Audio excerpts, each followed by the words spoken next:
I highlight 10 mistakes made by beginners, frustrating and annoying for professionals. The beginner may cling and plead for God's mercy on their parents. Stop this behavior. Enter prayer with humility and tranquility. Your faith remains elevated. You are now taking a period of rest and purification. Your faith rises in it. Your physical and mental abilities rise. You come out with a faith that breaks mountains. But sometimes with these mistakes, you develop a complex. The first piece of pit and hazaz, the name is consume, do not consume. I tell you a need. During prayer, the Prophet's face would turn white, indicating he prayed with sincerity and focus, as was commonly known among his companions. Peace be upon you and God's mercy. Peace be upon you and God's mercy. True, but some of you have a different peace. Peace be upon you and God's mercy gives you this trench, and it was a dish. Peace be upon you and God's mercy, and some of you gave you, what did you shake? Peace be upon you and God's mercy. Peace be upon you and God's mercy. This shake and this trench, where did you come from? Don't you know? Different peace. When I come, for example, after the prayer and start to submit, I notice this subject a lot among the Muslims, and maybe even you notice this thing. We come to the line that, after it, my man, on your man, professionally. Some of them now from the sunnah in prayer, and it is recommended that you leave your leg sticking to the man next to you, right? Some impose this matter as if it's obligatory. This is your man now, and after a while he catches up with you. Some of you have the ability with his little finger, which is this, but in a man it means like the glove that is you. He sends you a nuisance in the subject, my brother. This subject is annoying, do not impose it on me, and you think you will follow me. Behind, you have made me busy, and you have made yourself busy for prayer, my brother. And God, the subject is annoying. And some of them, my brother, I am capable. I put my leg next to your leg. I am capable. But some of them, during the prayer, he moves his finger. I don't know. His mind does not pay attention to the subject. And some of them put his leg on your leg, and does not concentrate. He bows. He sees his leg, for example. He stands, as if he forgot the place. He does not return. He puts his leg on your leg.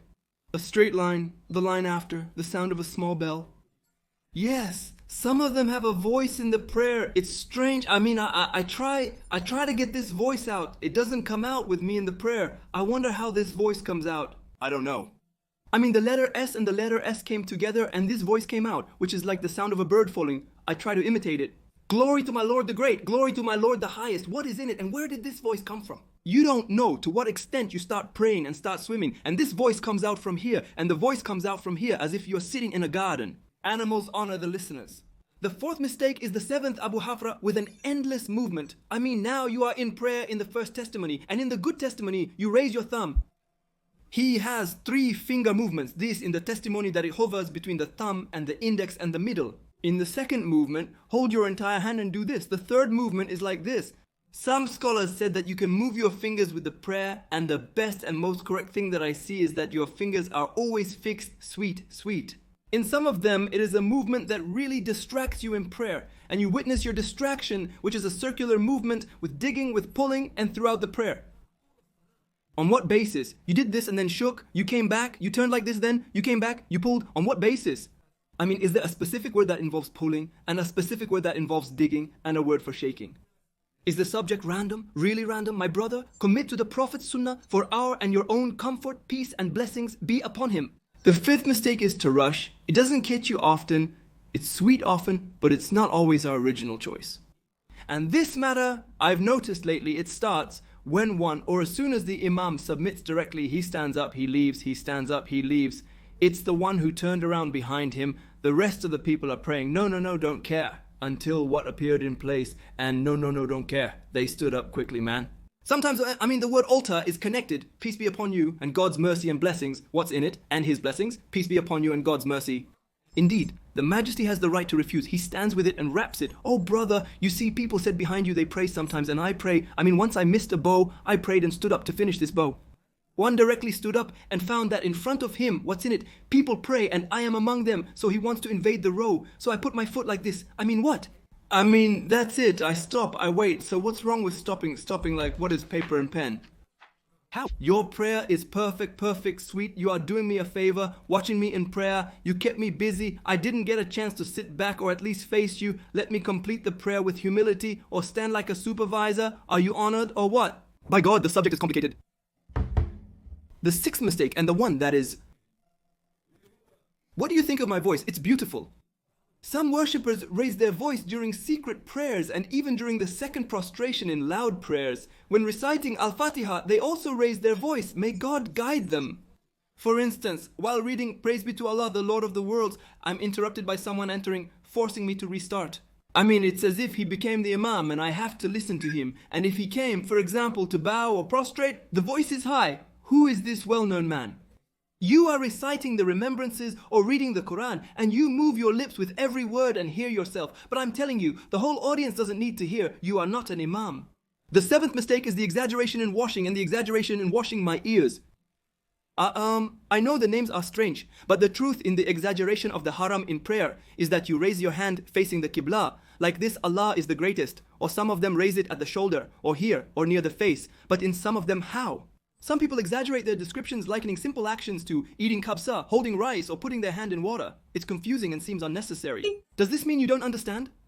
You have a wire in your hand in a mistake. You have a thorn in the remaining rice, you're about to explode, and so you throw it on the ground. And some now, the second one is the enlargement of the earlobe that enlarges for you. Like this, God is the greatest. I mean what? I mean, did you turn on the speakers? What did you do this movement for? Why are there movements that have no final origin? Where did you come from? I mean this person, so it might mean this person. Most are deceived by the notion that he witnessed someone praying in the heat or saw his father without his mother inquiring. Is this an exaggeration? Is the reading like this? Is the prayer like this? What did he ask them? Take the whole leftover and go pray with me. The mistake. The eighth is the standing position. Yes, a standing position for those who pray beside you, even if you allow it. Don't touch me every time you get close to him. I mean, sometimes I want to get closer. I want to completely close the gaps. And even sometimes I try not to touch him. Some might tell you not to touch them, which is their right and is acceptable. However, others don't leave a big gap. Every time you get closer, they move away. Until you catch up with him, until someone comes here, and he follows him from here, and we follow him and corner him. And once I prayed next to one person and then left a very large distance. And when I come closer, because he is now on the right side, every time I get closer to him, he moves away. Every time I get closer to him, he moves away. I told him I have rights during the prayer and I'm focusing on myself. After the prayer, I started to say, if you allow me, brother. But before I could finish, he interrupted and said, what do you mean? What do you mean? A gap for the devil. Here the devil is present. A gap or your word is something. My brother, the messenger, peace and blessings be upon him. He advised us to close the gaps, but he is striving to respond throughout the prayer that if this is my word to him, I would respond to him. What would be my response? He is busy throughout the prayer. How would he respond to it? If I speak, the subject is simple. Don't leave a gap, because in some cases, even if you stopped him in prayer, he insisted on his position. If you come close to him, your body becomes inclined as you approach him. And in some of them, he breaks his man at the end and touches your man. Yes, but when we come to prostrate, there is a big gap between you and him, my brother. And balance it with your shoulder, balance it. And finally, of course, these 2 points that do not touch me and are not available, I have merged them together. Now, let's move on to the 10th mistake. The mobile phone. I don't think any of you have ever entered a mosque and heard the ringtone of the other person's mobile phone on the street. I don't think so, approximately. This topic is daily in one. I prayed next to him. Of course, this topic is repeated. I prayed next to him and the neighbor rang sometimes. The sound of the mobile ringtone makes you doubt whether it is from this or the one next to it. Because it is inside the pocket, it becomes like an echo. Do you know him or not? Are you certain it's him? I started to check it out. A light knock startled me. Even if it's a simple ringtone without music, there's no benefit in checking it out. I woke up after the prayer and told my son, "Oh Halal, lock the mobile." Did I distract us both from the prayer? I disturbed all the worshippers, even the Imam. He kept talking as if he didn't notice me. He just said, let him finish with it. He told me, I'm praying. I mean, what am I supposed to do while I'm praying? Turn off the mobile. This mobile is ringing. Turn it off quietly. Is it allowed? Is it allowed? Some imagine he's finally like an immobile tree now. The mobile phone eventually rang after staying silent. No, my dear. Now, if there's an action in front of you, you move, whether you scream or hit it, for example, or do any movement, you won't sit still. You'll say, I swear I'll pray. And you'll be annoyed and you'll say, I swear I'll pray. No, my dear, turn off the phone. May God have mercy on your parents. Some enter and forget, while others insist on entering and praying while on the phone. He forgot to put a mute, for example, or whatever. It's not a problem forgetting, but just don't let it ring. Just keep it locked all the time. When you enter the prayer, you should keep in mind that you are in the house of God, my brother. Remember to turn off your mobile and avoid distractions from secondary matters. And you have an excess of mistakes, I prayed next to one. Now when I started to pray, then someone came next to me, put the turban here, and the hat here, and the watch he was holding in his hand, and the power bank also he put it was on his shoulder or something like this, and he was adjusting his clothes. Because here, and he entered next to me, I grew up and prayed, and then he started to dress. He dresses next to me, Now, He fixed the turban and fixed like this, and when he sees it, the turban hits him in the face normally and he wears the watch and adjusts, and this. Go dress at home, brother. Come prepared and go to the end of the line at the mosque. Many times you see, he does not adjust the dress, or this turban, or the turban, or something like this, except next to me, he is the one who makes the place permissible. Are you going to reserve a place or what? I mean, you see, you occupied yourself and occupied the prayers with you? Line? Of course, this mistake is known. The biggest mistake is that you don't pray, yes, don't call yourself a Muslim, and you don't pray, don't call yourself a Muslim. You only pray on Friday deliberately and loudly, and you don't pray the rest of the prayers. I mean, I'm surprised you don't pray, and no prayer. What's the point if you're not a practicing Muslim? For example, deliberately skipping prayers and only praying on Fridays. Why, I mean, are you going to meet your friends and not because you say once, God, I will pray on Friday and take it with me tomorrow? The subject has become very strange. I mean, the most important number in Islam after the two testimonies is prayer. Don't you pray afterwards? Are some of them surprised now? He has, for example, many sins and he is not able to give them up, whether it is addiction or denial. And yet he prays. He prays all the prayers in the mosque and on time. But he does not find the effect of this prayer on leaving the sins and on increasing his faith. Why? Because you are just praying. Because you just keep praying what it is. I mean, when it's prayer time, let's go finish this prayer and be done. I mean, upload and download?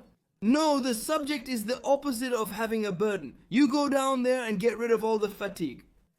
And renew your spirit and renew everything with this prayer. So when you have a complete prayer in it is humility and tranquility and everything, and you feel that you are in front of God 100%, it will affect all your life.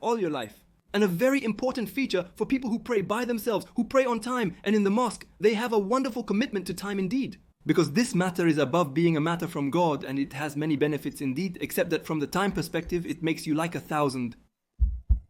And we have finished. Peace be upon you, and God's mercy and blessings.